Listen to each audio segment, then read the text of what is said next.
क्या आपने कभी यह महसूस किया है कि क्यों कुछ अच्छे लोग जो हमेशा दूसरों की मदद करते हैं, दूसरों के लिए कुछ अच्छा करते हैं, उनके जीवन में बुरे हालात आते हैं? यह सवाल कई बार हमारे मन में उठता है।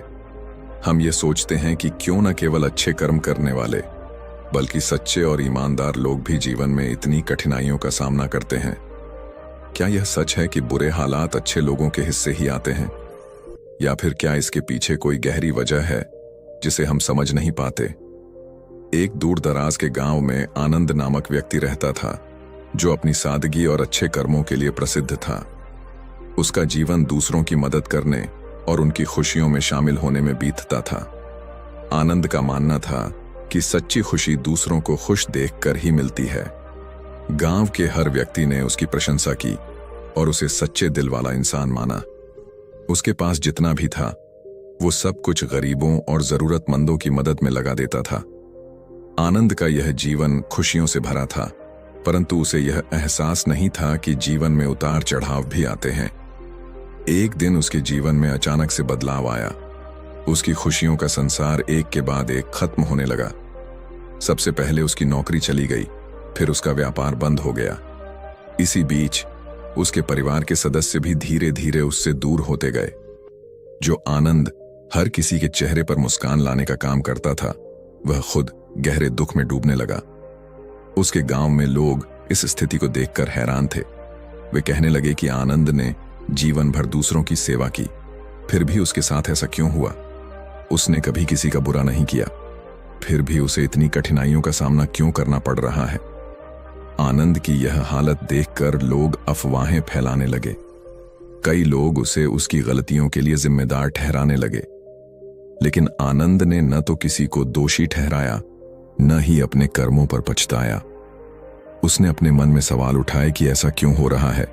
क्या जीवन का नियम यही है कि अच्छे लोगों को बुरे हालात का सामना करना ही पड़ता है?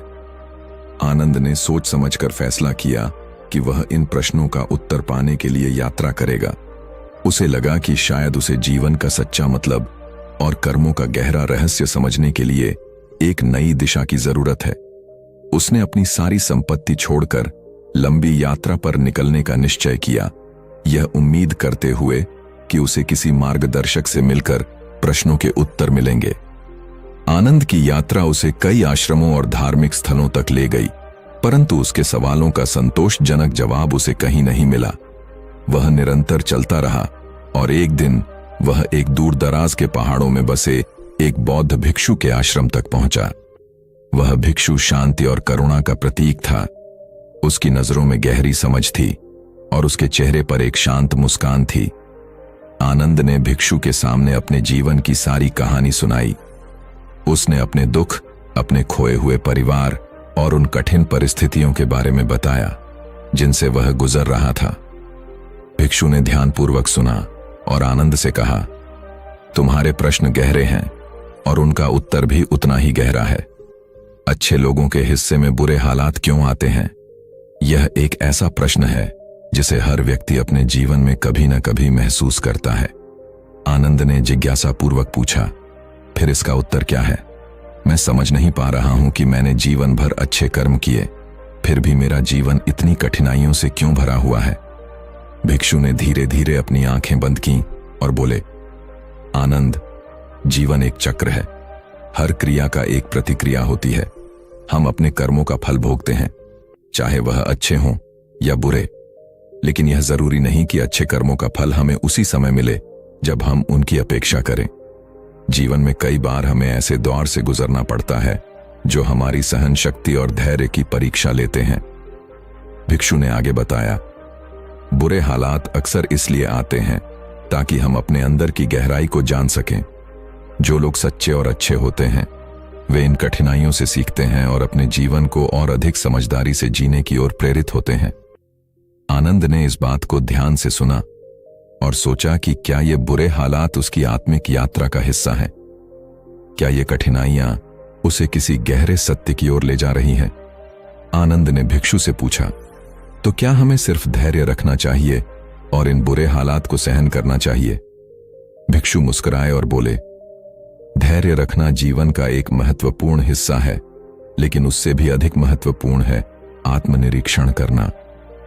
धैर्य केवल कठिनाइयों का सामना करना नहीं है, बल्कि उन कठिनाइयों में भी अपने कर्मों की गहराई को समझना है। जब हम बुरे हालात से गुजरते हैं, तब हमें अपने भीतर की ताकत और सहनशीलता का एहसास होता है।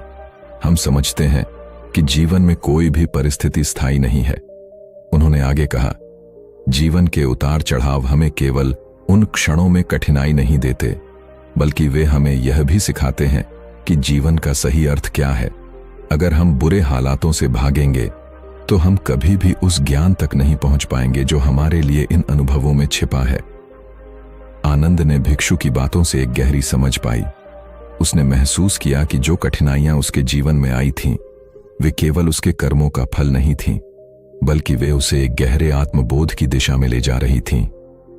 आनंद ने यह तय किया कि वह इन कठिनाइयों से नहीं भागेगा, बल्कि उनका सामना करेगा और उनसे सीखने की कोशिश करेगा। उसने अपनी यात्रा जारी रखी, लेकिन अब उसकी दिशा बदल चुकी थी। पहले वह उत्तर खोजने के लिए यात्रा कर रहा था, लेकिन अब वह आत्मनिरीक्षण और आत्मबोध के लिए यात्रा कर रहा था। उसने भिक्षु का आशीर्वाद लिया और अपनी यात्रा को एक नई दृष्टि के साथ आगे बढ़ाया।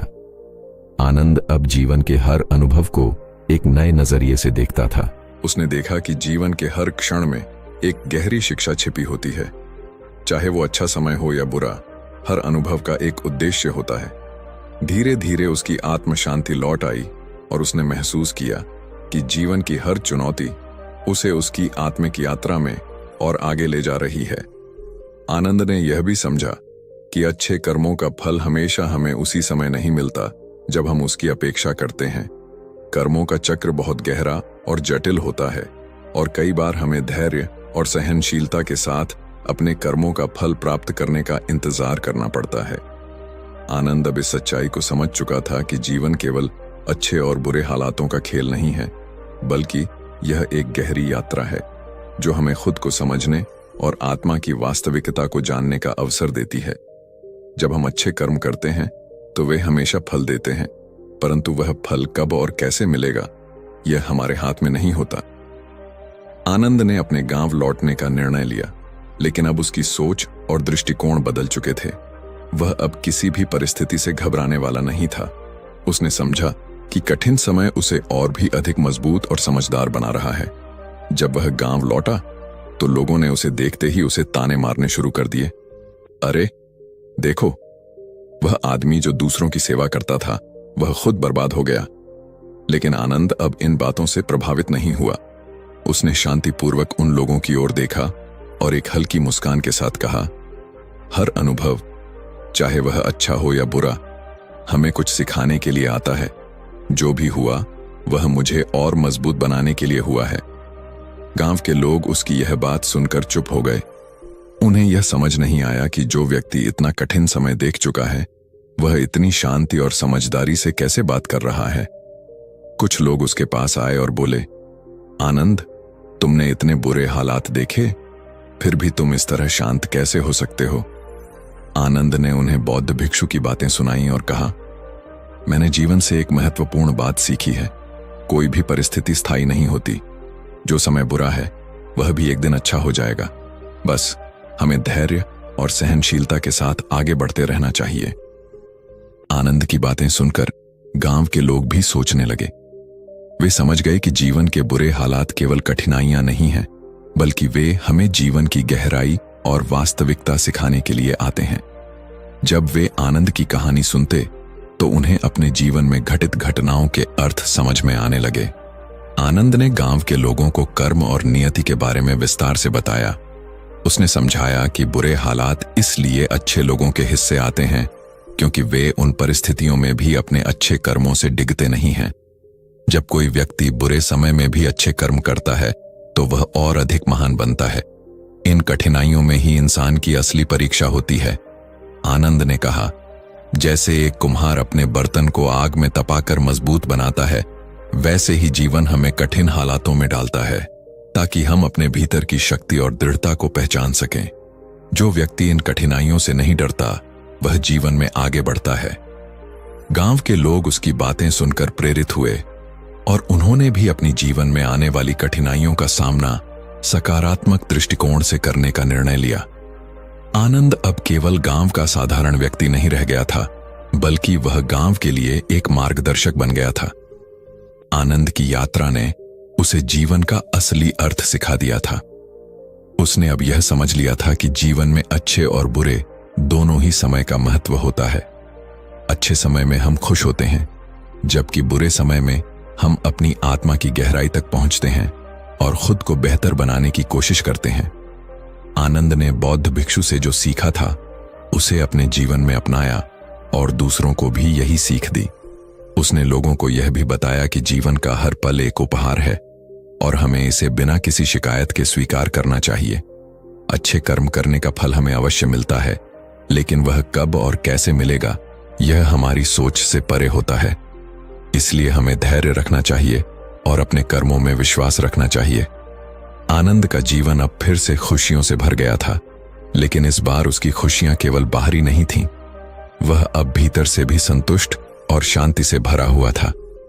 उसने अब यह मान लिया था कि जो भी होता है वह हमारे भले के लिए ही होता है। उसकी यह सोच और जीवन का दृष्टिकोण अब दूसरों के लिए भी प्रेरणा का स्रोत बन चुका था। इस तरह आनंद ने जीवन का सबसे बड़ा सबक सीखा और उसे सबके साथ साझा किया। क्यों बुरे हालात अच्छे लोगों के हिस्से आते हैं? क्योंकि अच्छे लोगों के पास इन कठिनाइयों से सीखने और अपने जीवन को और बेहतर बनाने की शक्ति होती है। हमें बुरे समय से भागना नहीं चाहिए, बल्कि उसे स्वीकार करके उससे सीख लेनी चाहिए। यही जीवन का असली उद्देश्य है। आनंद की यह सोच अब हर उस व्यक्ति के जीवन में गूंजने लगी थी जिसने कभी जीवन में कठिनाइयों का सामना किया हो। उसके अनुभवों ने उसे एक साधारण व्यक्ति से एक महान आत्मा बना दिया था और उसकी सीखें अब हर किसी के जीवन का हिस्सा बन चुकी थीं। जीवन में जो भी कठिनाइयां आती हैं वे हमें तोड़ने के लिए नहीं, बल्कि हमें गहराई से समझने और आत्मिक रूप से विकसित करने के लिए आती हैं। अगर हम धैर्य और सहनशीलता के साथ इन कठिनाइयों का सामना करेंगे तो हम जीवन का असली अर्थ समझ पाएंगे